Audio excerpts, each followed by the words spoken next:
अस्सलाम वालेकुम दोस्तों, आप यूट्यूब चैनल द पल्स देख रहे हैं। यूक्रेन और रूस की जंग में ईरानी ड्रोन का इस्तेमाल एक गर्म मौजू रहा है। कीव और मगरबी ममालिक ने ईरान पर इल्ज़ाम लगाया है कि वो यूक्रेन की आवाम और फ़ौज के ख़िलाफ़ इस्तेमाल होने वाले ड्रोन रूस को फ़राहम कर रहा है। यूक्रेन के सदर ज़ेलेंस्की का दावा है कि हर रोज़ कम अज़ कम 10 ईरानियन ड्रोन यूक्रेनियन आर्मी गिराती है। Тільки протягом одного вчорашнього дня було знищено 11 шахедів. Ми точно знаємо, що іранські інструктори вчили російських терористів користуватися дронами, а в Тегерані про це взагалі мовчать. ज़ेलेंस्की ईरानियन ड्रोन शहीद 136 की बात कर रहा है, जिसे कामिकाज़ यानी कि खुदकुश ड्रोन कहा जाता है। ये ड्रोन ईरान ने पिछले साल 2021 में तैयार किया था और इसकी खासियत ये है कि ये वापस नहीं आता। शहीद 136 अपनी मिशन की कामयाबी के लिए एक इलाके में काफ़ी देर तक चक्कर लगाता रहता है जब तक दिए गए टारगेट की शिनाख्त ना कर ले, और जब टारगेट मिल जाता है तो ख़ुद को करीब जाके उड़ा देता है। दूसरी खासियत ये है कि इसकी कीमत एक मिसाइल के मुकाबले में बहुत सस्ती है, तकरीबन $20,000 और रेंज तकरीबन 2000 किलोमीटर। इस ड्रोन का सबसे बड़ा फ़ायदा ये है कि ये काफ़ी छोटा है। 3 बाई 2 मीटर होने की वजह से ये कमर्शियल ट्रक में छुपाया जा सकता है और रडार के ज़रिए इसका पता लगाना मुश्किल है।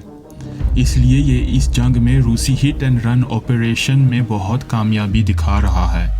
ईरानी वज़ीर ख़ारजा हुसैन अमीर अब्दुल्लाहियान ने 5 नवंबर को इन इल्ज़ामात की तरदीद की और कहा कि ड्रोन फरवरी 2022 में बेचे गए थे यूक्रेन रूस की जंग से पहले।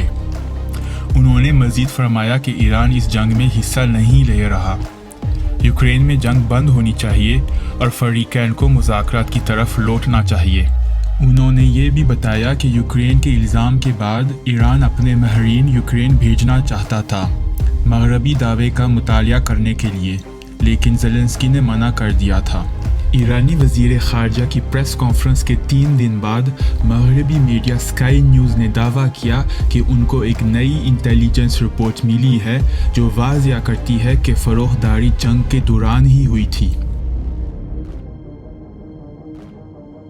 इस इंटेलिजेंस रिपोर्ट में शेयर की गई सैटेलाइट इमेज के मुताबिक रूस ने अगस्त में ड्रोन खरीदने के लिए $14 करोड़ नगद जहाज़ के ज़रिए तेहरान पहुंचाए थे।